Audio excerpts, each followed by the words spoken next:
Hello, नमस्कार दोस्तों। तो कैसे हैं आप लोग? आशा करता हूँ आप लोग अच्छे होंगे, घर पे बैठ के पढ़ रहे होंगे।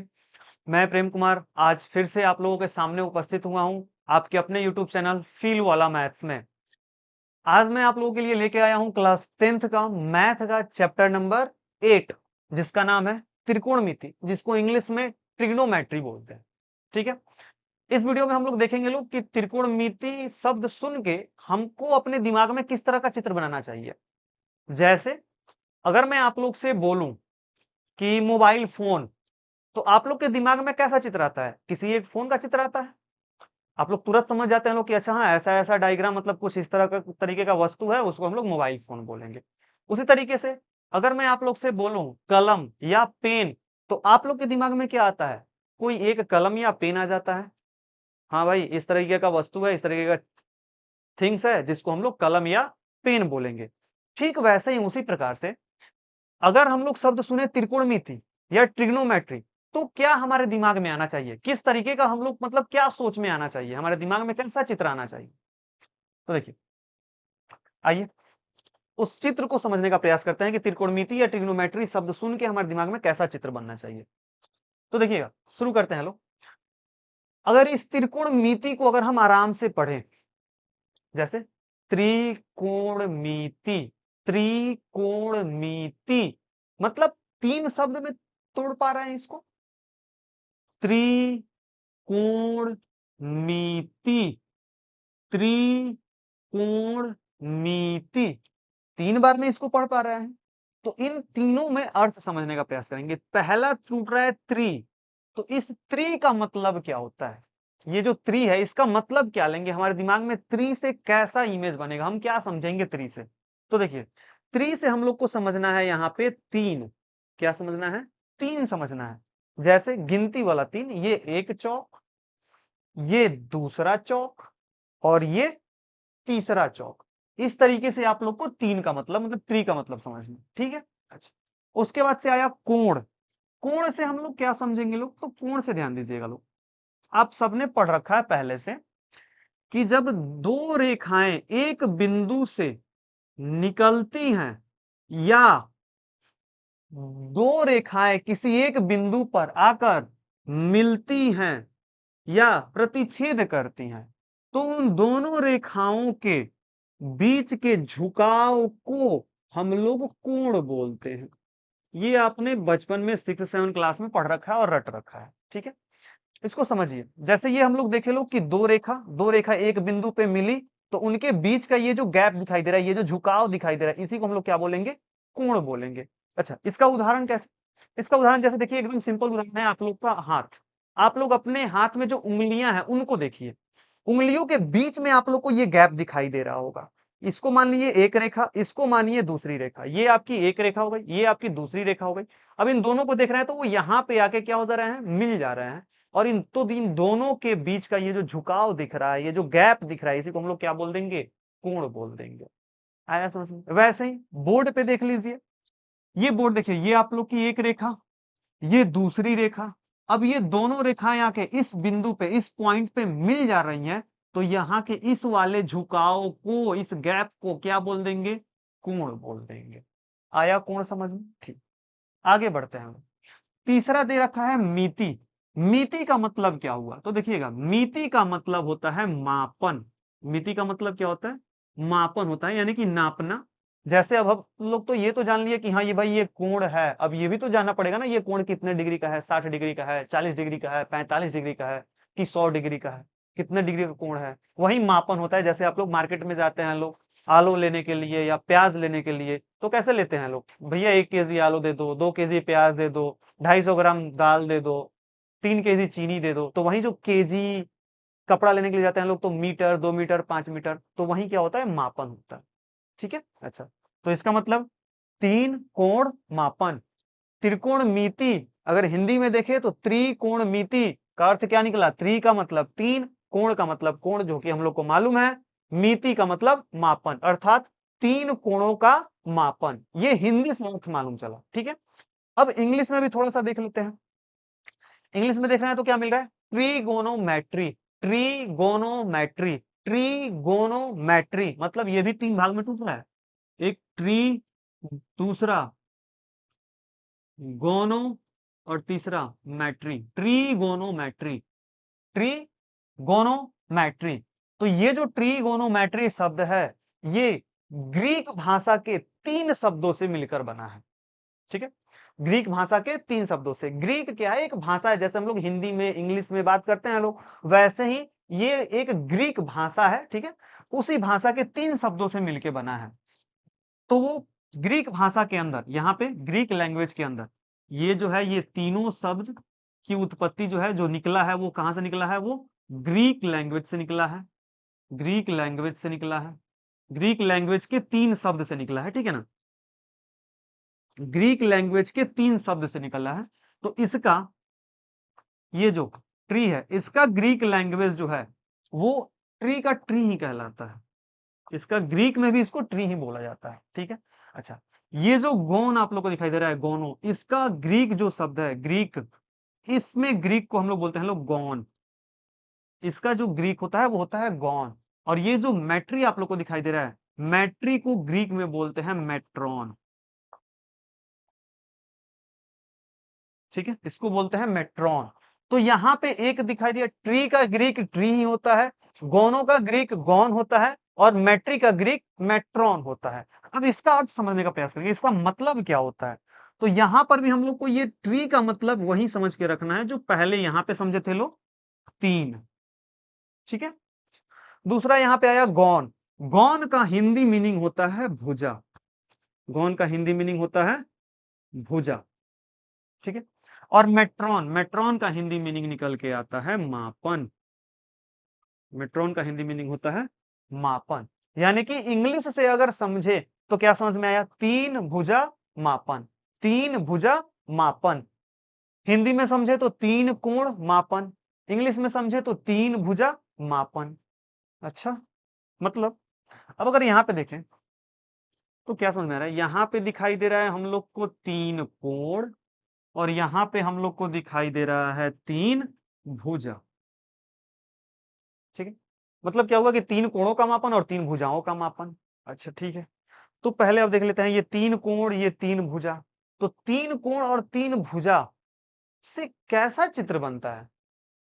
किस तरीके का चित्र बनता है? अब थोड़ा अपने दिमाग में जोड़ डालिए। तो जब आपने 7 8 में पढ़ा था, चतुर्भुज, पंचभुज, षष्ठभुज, त्रिभुज, वृत्त, ये सब जब आपने पढ़ा था, आयत, घन, वर्ग, तो उसमें कौन सा ऐसा चित्र था, कौन सा ऐसा आकृति था जिसके अंदर 3 कोण भी था, 3 भुजा भी था? कौन सा ऐसा आकृति था? तो आप लोग सोचिए, सोचिए थोड़ा सा।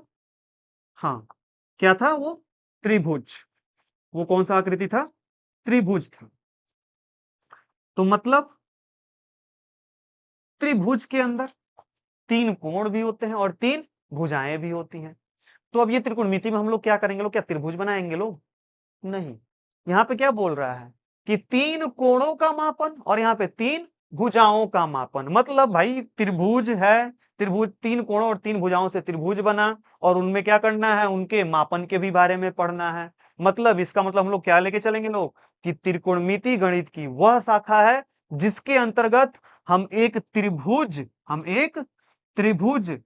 के 3 भुजाओं एवं 3 कोणों के बीच, इन दोनों के बीच के संबंधों का अध्ययन करते हैं। यानी कि हम लोग यहाँ पे क्या लेके चलेंगे लोग? त्रिकोणमिति जब शब्द सुनेंगे तो क्या दिमाग में आना चाहिए कि एक त्रिभुज है, त्रिभुज के अंदर जो 3 कोण है वो 3 कोण, और जो त्रिभुज की जो 3 भुजाएं हैं वो तीनों भुजाएं, इन दोनों के बीच में कुछ ना कुछ संबंध है, या तो दोस्त है, दुश्मन है, कुछ ना कुछ है। ये सब आपस में, कोण और ये भुजा, ये सब आपस में कुछ ना कुछ है, या तो ये दोस्त है, नहीं तो ये दुश्मन है।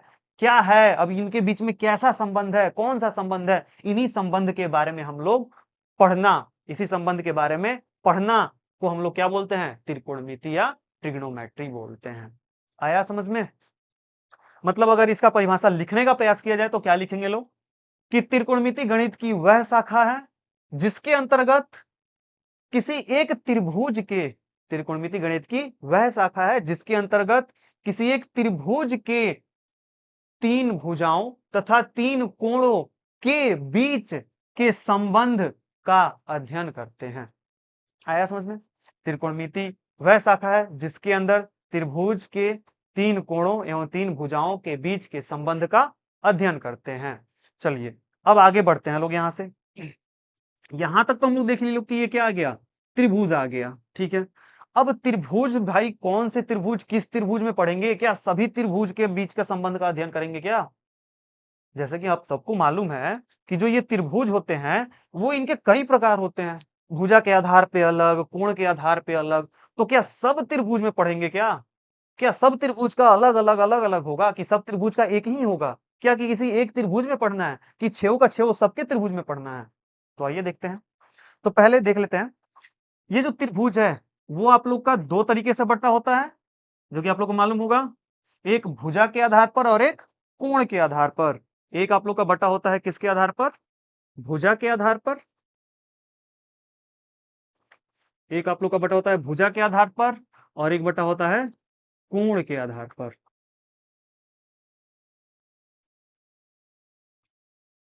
एक बटा होता है कोण के आधार पर। एक भुजा के आधार पर और एक कोण के आधार पर। तो मतलब भुजा के आधार पर 3 प्रकार के कोण, 3 प्रकार की त्रिभुज। कौन कौन सा? एक समबाहु त्रिभुज। समबाहु त्रिभुज मतलब जिसकी तीनों भुजाएं बराबर हों, जैसे ये भी 5, ये भी 5 और ये भी 5। दूसरा समद्विबाहु त्रिभुज। समद्विबाहु त्रिभुज का मतलब जिसकी कोई दो भुजा बराबर हो, जैसे ये 5, ये भी 5, लेकिन ये 7। तीसरा विषम बाहु त्रिभुज। तीसरा विषम बाहु त्रिभुज। विषम बाहु त्रिभुज का मतलब वह वह त्रिभुज जिसकी तीनों भुजाएं बराबर ना हो, जैसे ये 5, ये 7 और ये 8। ठीक है। उसी तरीके से कोण के आधार पर देखें तो कोण के आधार पर भी 3 प्रकार के त्रिभुज। पहला न्यून कोण त्रिभुज। न्यून कोण जिसका मतलब जिनमें मौजूद तीनों कोणों का मान 0 डिग्री और 90 डिग्री के बीच का हो। दूसरा समकोण त्रिभुज। दूसरा समकोण त्रिभुज। समकोण त्रिभुज का मतलब जिनमें मौजूद तीनों कोणों में से किसी एक कोण का मान 90 डिग्री हो, वो समकोण त्रिभुज कहलाता है। तीसरा अधिक कोण त्रिभुज। तीसरा अधिक कोण त्रिभुज।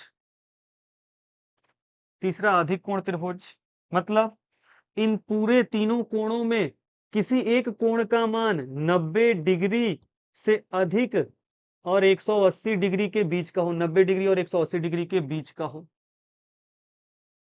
ठीक है। समबाहु त्रिभुज तीनों भुजाएं बराबर। समद्विबाहु त्रिभुज कोई दो भुजा बराबर। विषम बाहु त्रिभुज एक भी भुजा बराबर नहीं, तीनों भुजाएं अलग अलग।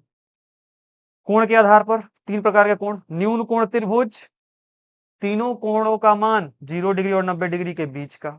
समकोण त्रिभुज किसी एक कोण का मान 90 डिग्री का। अधिक कोण त्रिभुज किसी एक कोण का मान 90 डिग्री और 180 डिग्री के बीच का। ठीक है, इतना आ गया समझ में? तो अब इन 6 प्रकार के त्रिभुज हम लोग के सामने दिखाई दिए। तो क्या त्रिकोणमिति हम लोग 6 त्रिभुज में पढ़ेंगे कि किसी एक त्रिभुज में पढ़ेंगे? ठीक है, तो वो देखिए, वो हम लोग किसी एक ही त्रिभुज में पढ़ेंगे। वो किस त्रिभुज में पढ़ेंगे? वो केवल हम लोग इस पूरे 10th क्लास में केवल समकोण त्रिभुज में ही त्रिकोणमिति पढ़ेंगे। केवल और केवल समकोण त्रिभुज में ही त्रिकोणमिति पढ़ेंगे। एक केवल समकोण त्रिभुज में त्रिकोणमिति पढ़ लिए तो बाकी सभी त्रिभुज में हम लोग आसानी से त्रिकोणमिति लगा सकते हैं। कैसे? अगर समकोण त्रिभुज में पहले त्रिकोणमिति जान लिए, पढ़ लिए, समझ लिए, तो इसमें भी हम लोग त्रिकोणमिति का यूज कर लेंगे, इसमें भी त्रिकोणमिति का यूज कर लेंगे, इसमें भी, इसमें भी, इसमें भी। मतलब एक केवल हम लोग को त्रिकोणमिति पढ़ना है किस, कौन से त्रिभुज में? समकोण त्रिभुज में। ठीक है, समकोण त्रिभुज में त्रिकोणमिति पढ़ना है। तो अब यहां से जब समकोण त्रिभुज में त्रिकोणमिति पढ़ना है तो पहले तो हम लोग को यह जानना होगा कि समकोण त्रिभुज होता क्या है। तो वो तो बता दिए आप लोग को कि जिसमें एक कोण 90 डिग्री का बना हो उसको क्या बोलेंगे? समकोण त्रिभुज बोलेंगे। अब होता क्या है कि कुछ-कुछ बच्चे तो पहले से पढ़े हुए हैं, पहले से जानते हैं कि हाँ भाई इस तरह का आकृति रहेगा तो समकोण त्रिभुज बोलेंगे, उस तरीके का आकृति रहेगा तो समकोण त्रिभुज बोलेंगे। लेकिन कुछ जो बच्चे होते हैं, उनको नहीं मालूम होता है कि समकोण त्रिभुज बोलते किनको हैं। तो देखिएगा, समकोण त्रिभुज पहचानने के लिए एकदम एकदम सबसे सरल तरीका बता रहे हैं, एकदम आसान तरीका बता रहे हैं। यहाँ पे देखिएगा, एकदम ध्यान से देखिएगा। बहुत ही आसान है समकोण त्रिभुज पहचानना। आप लोगों को करना क्या है, बस कोई एक त्रिभुज देख लेना है, जो भी आप लोग के क्वेश्चन में दिया रहेगा, जो भी आप लोग के किताब में दिया रहेगा त्रिभुज, उस त्रिभुज को बस केवल देखना है। और देखने पर करना क्या है ना, जहां-जहां भुजाएं हैं उनको बस थोड़ा-सा आगे बढ़ा देना है। जहां-जहां भुजाएं हैं उनको बस थोड़ा-सा आगे बढ़ाना है। जहां-जहां भुजाएं उनको बस थोड़ा-सा आगे बढ़ाना है। ठीक है? और आगे बढ़ाकर चेक क्या करना है, देखना क्या है, आगे बढ़ाने के बाद से कहां पे क्या उस पूरे के पूरे त्रिभुज के अंदर कोई भी ऐसी भुजा है जो प्लस का चिन्ह बना रही हो? क्या कोई भी ऐसी भुजा है जो प्लस का चिन्ह बना रही हो, जो प्लस का चिन्ह बना रही हो? अगर वो त्रिभुज प्लस का चिन्ह बना रहा है, इसका मतलब वो समकोण त्रिभुज है। जैसे देखिए यहां पे अगर देखें, तो यहाँ पे भुजा को हम आगे बढ़ाएं तो यहाँ पे ये ऐसे गया, फिर ये ऐसे गया, तो ये तो प्लस का चिन्ह नहीं बना रहा है, ये कुछ गुणा टाइप का बना रहा है। तो यहाँ पे तो अभी अभी तक तो नहीं मालूम चला कि ये समकोण त्रिभुज है कि नहीं है, इसको छोड़ दिए। फिर दूसरे जगह देखें तो यहाँ पर भी वही कंडीशन आया, यहाँ भी प्लस का चिन्ह नहीं बना, यहाँ भी थोड़ा सा जो भुजा है वो तिरछा हो गया, क्योंकि प्लस तो ऐसे होता नहीं है। प्लस एकदम पूरा प्लस की जैसा होता है, जोड़ की जैसा होता है। अच्छा, तो यहाँ से भी अभी ये समकोण त्रिभुज नहीं मालूम चला कि हम लोग को ये समकोण त्रिभुज है कि नहीं है। अब यहाँ पे देखते हैं, यहाँ पे जब भुजा को बढ़ाया गया तो मालूम चला कि अरे यहाँ पे तो ये जोड़ का चिन्ह बन जा रहा है, ये प्लस का चिन्ह बन जा रहा है, ये जोड़ का चिन्ह बन जा रहा है। तो इसका मतलब क्या हुआ कि ये त्रिभुज समकोण है। अब समकोण क्यों है? क्योंकि देखो यहाँ पे प्लस का चिन्ह बना ना, तो जहां पे प्लस का चिन्ह बना वहां पे कोण बन गया 90 डिग्री। पूरे त्रिभुज के अंदर, पूरे आकृति के अंदर कहीं भी अगर प्लस का चिन्ह दिखाई दे दिया तो मतलब वो क्या बन गया, 90 डिग्री का कोण वहां पे बन गया। और आप लोग को मालूम है, जहां 90 डिग्री का कोण बना किसी त्रिभुज के अंदर, तो वो त्रिभुज सीधे कौन सा त्रिभुज हो गया, समकोण त्रिभुज हो गया। आया समझ में? जैसे चेक करते हैं लोग यहाँ पे, अगर इस वाले त्रिभुज में हम लोग बढ़ाने का प्रयास करें, इसको ऐसे बढ़ाए, इसको ऐसे बढ़ाएं, तो ये प्लस का चिन्ह नहीं दिखाई दे रहा, थोड़ा सा तिरछा बना हुआ है। अच्छा, वैसे ही इधर देखें तो ये भी प्लस का चिन्ह नहीं बन रहा है, तिरछा बन गया है। ये भी देखें तो ये भी तिरछा बन गया है। तो मतलब इसमें कोई भी ऐसा कोण नहीं है जो कहीं पे भी ये प्लस का चिन्ह नहीं बना पा रहा है। इसका मतलब जोड़ का चिन्ह नहीं बना पा रहा है, तो मतलब ये समकोण त्रिभुज नहीं है। क्यों नहीं है? क्योंकि प्लस का चिन्ह नहीं बना, जोड़ का चिन्ह नहीं बना, और जोड़ का चिन्ह नहीं बना तो कोई भी कोण 90 डिग्री नहीं बना। तो इसका मतलब ये समकोण त्रिभुज नहीं हुआ। आया समझ में? समकोण त्रिभुज कौन है कौन नहीं है ये पहचान लीजिएगा लोग आसानी से। ठीक है? अच्छा, आइए एक एग्जांपल यहाँ पे लेते हैं समकोण त्रिभुज पहचानने का। देखते हैं, देखिएगा, जैसे एक त्रिभुज बना दिया इस तरीके से, ये, फिर ये, और फिर यहां से ये बना दिया।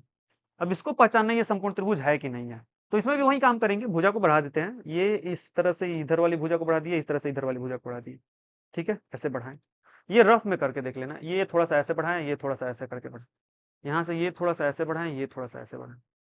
अब यहाँ पे अगर हम देखें तो यहाँ पे देख पा रहे हैं, तो ये तो जोड़ का चिन्ह नहीं बना, ये तिरछा भाग रहा है, ये वाला लाइन तिरछा चला गया, तो ये तो जोड़ का चिन्ह नहीं है। अच्छा, यहाँ पर भी देखें तो ये तो ठीक है, ये तो सीधा था, बट लेकिन ये वाला लाइन कहाँ चला गया, ये भी तिरछा चला गया, तो ये भी फिर जोड़ का चिन्ह नहीं है। तो मतलब इन दोनों से तो समकोण त्रिभुज नहीं बना।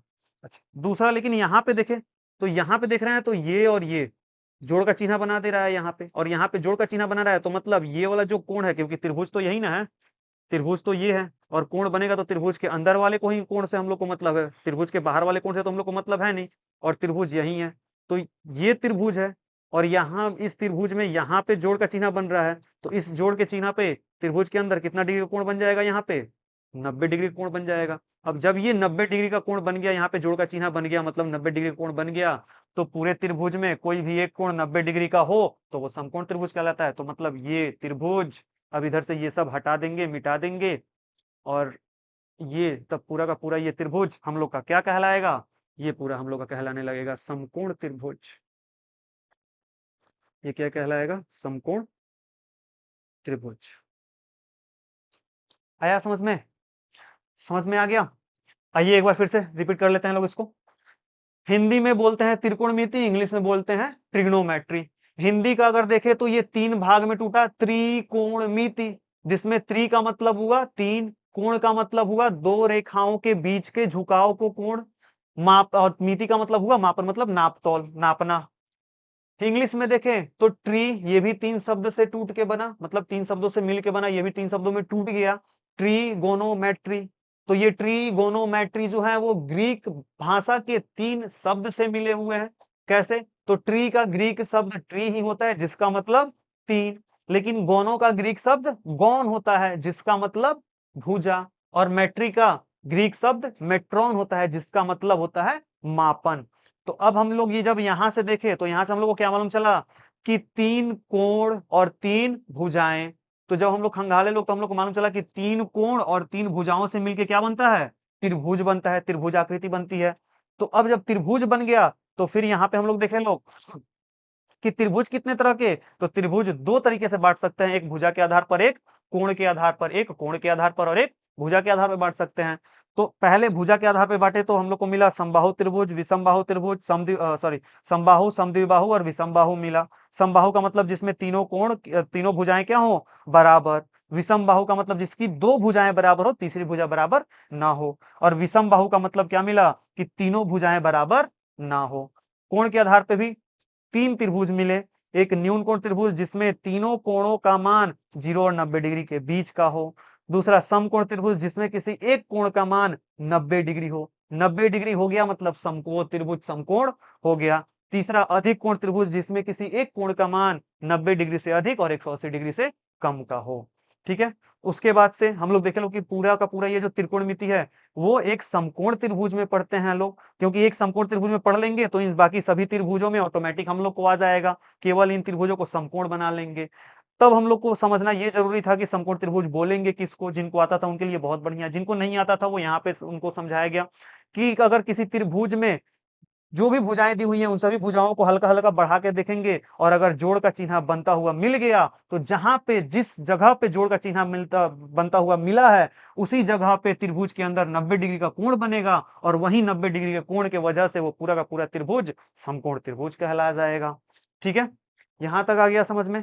अब देखिए, अब क्यों बोला गया है कि केवल समकोण त्रिभुज में पढ़ लेने से बाकी सब त्रिभुजों में बन जाएगा? तो देखिए, ये समकोण त्रिभुज में जान लिए, समकोण त्रिभुज देखिए इन सभी त्रिभुजों को समकोण बनाना बहुत ही आसान है। खुद देखिए, यहां से आप एक लाइन खींच दीजिए तो ये समकोण बन गया, क्योंकि यहाँ पे तो प्लस का चिन्ह बन गया ना, ये ऐसे गया फिर ये ऐसे गया, प्लस का चिन्ह बन गया तो ये समकोण बन गया, फिर इधर भी प्लस का चिन्ह बना तो इधर भी समकोण बन गया।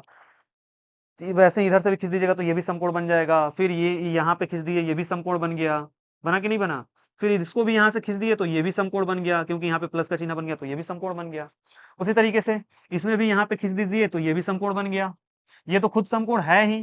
ठीक है, तो मतलब क्या देख रहे हैं लोग कि अगर एक समकोण त्रिभुज में त्रिकोणमिति पढ़ ले तो बाकी सभी त्रिभुजों को हम लोग आसानी से उसमें त्रिकोणमिति का प्रयोग कर सकते हैं। तो इस वजह से त्रिकोणमिति हम लोग पूरे 10th क्लास में किस त्रिभुज के अंदर पढ़ेंगे? समकोण त्रिभुज के अंदर पढ़ेंगे। ठीक है, आया समझ में? तो इस मोटे मोटी पूरे लेक्चर का मतलब क्या हुआ कि त्रिकोणमिति और ट्रिग्नोमेट्री शब्द को हमारे दिमाग में या हमारे मतलब हमको सुनते ही कैसा रिएक्ट करना है कि भाई एक समकोण त्रिभुज होगा वहां पे। ठीक है, त्रिकोणमिति और त्रिग्नोमेट्री शब्द सुनते ही हम लोग के दिमाग में कैसा सोच आना चाहिए कि वहां पे एक समकोण त्रिभुज होगा जिसमें एक कोण 90 डिग्री का होगा, और उसी में हम लोग को क्या करना है कि त्रिभुज की जो भुजाएं हैं उनके और जो कोण है उनके बीच में कुछ संबंध के बारे में पढ़ना है। वो संबंध क्या है, क्या नहीं है, कौन से संबंध है, कैसे संबंध है, दोस्ती का संबंध है कि दुश्मनी का संबंध है, इसके बारे में हम लोग आगे पढ़ेंगे लोग, जिसमें हम लोग देखेंगे लोग कि त्रिकोणमितीय अनुपात क्या होते हैं। उसी अनुपात मतलब इनके जो संबंध है उन्हीं को नाम दे दिया गया है त्रिकोणमितीय अनुपात। ठीक है, तो इनके बीच का संबंध वगैरह के बारे में हम लोग अगले क्लास में डिस्कस करेंगे लोग। तब तक के लिए आप लोग का बहुत बहुत धन्यवाद, शुक्रिया। पढ़ते रहिए, जबरदस्त रहिए, मस्त रहिए।